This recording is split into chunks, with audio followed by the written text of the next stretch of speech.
অসাধারণ একটি রান্না, একদম মানে গ্রানে মোমো করছে। কি এমন জিনিস দিয়ে রান্না করলাম এই মাছটা, গ্রানে যে এত মোমো করছে, দেখতে হলে পুরো ভিডিও দেখতে হবে আপনাদের। তো এতটা লোভনীয় হয়েছে, মাশাল্লাহ মাশাল্লাহ। তো বাসায় সবাই ট্রাই করবেন এইভাবে রান্না করতে। তো আমি আজকে অনেক দিন ধরে ভাবছিলাম এইভাবে রান্নাটা করব, তো আমি আজকে রান্নাটা করেই ফেললাম, এই আর কি। সবাই তো মাছ খেয়েছেন কতভাবে, কত রকম, দই দিয়ে, দই মাছ, বাদাম দিয়ে, কোরমা, কোফতা, অনেক কিছু। তো আমি আজকে একটা অন্যরকম মাছ রান্না করব। এটা যে কোনো মাছ দিয়ে রান্না করলেই হয়।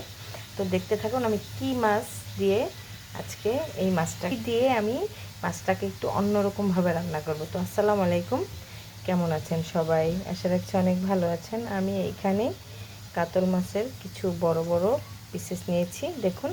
আমি সঙ্গে মাথাটাও নিয়েছি। তো এটা আমি কি দিয়ে রান্না করব, এটাকে আমি হলুদ, মরিচ, লবণ আর লেবু দিয়ে বেশ খানিকটা সময় এটাকে আমি মেখে রেখেছি, যাতে সব কিছু ভালোভাবে মশলাগুলো মাছের ভিতরে ঢুকে যায়।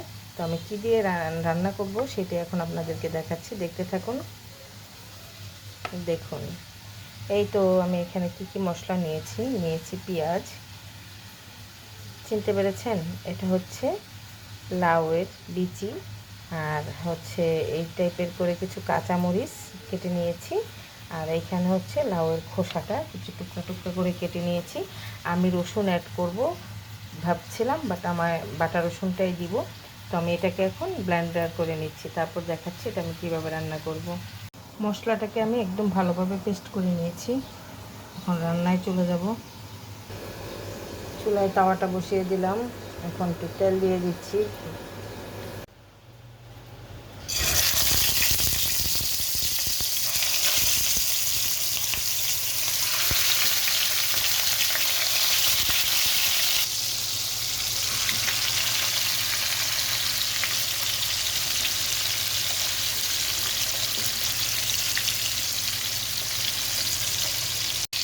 মাছটাকে উল্টিয়ে পাল্টে নিচ্ছে একটু হালকা বেজে, এরকম করে ভাজলেই হবে, বেশি ভাজা লাগবে না।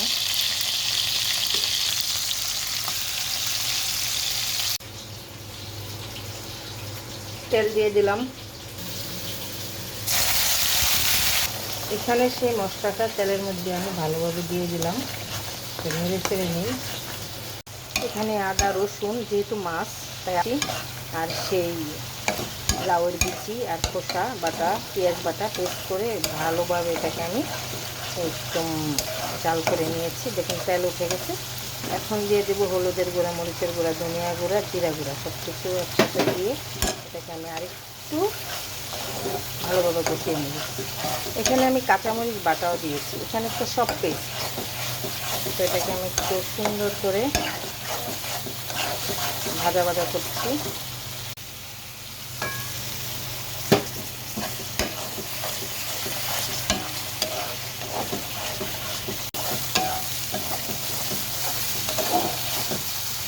এটা যত কষাবেন তত মজা লাগবে, অনেক সুন্দরভাবে এটাকে কষাইতে হবে, একদম ভাজা ভাজা করতে হবে। এগুলো দিয়ে দিলাম।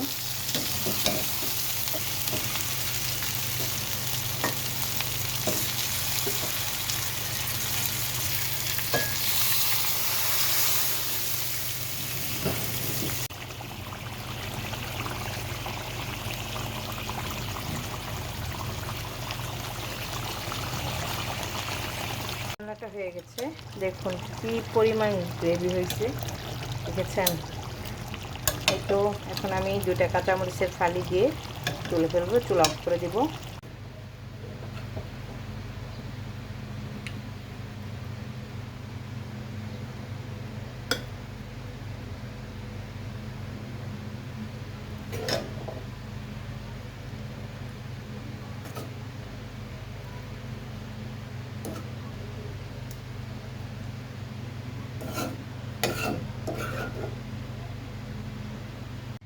মোমো করা গ্রানে একদম ভরপুর। আমার রান্নাটা শেষ, আমি 4-5টা কাঁচামরিচ ছিটিয়ে দিয়েছি আর একটু ফ্লেভারের জন্য। তো দেখুন কতটা লোভনীয় হয়েছে, আর গ্রেভি হয়েছে, এতটা গ্রেভি হয়েছে বোঝাই যাচ্ছে না, মানে আর গ্রানটা একটু অন্যরকম হয়েছে, মাশাল্লাহ। তো তো খেয়ে টেস্ট বলবো। তো ভালো থাকবেন সবাই, আল্লাহ হাফিজ।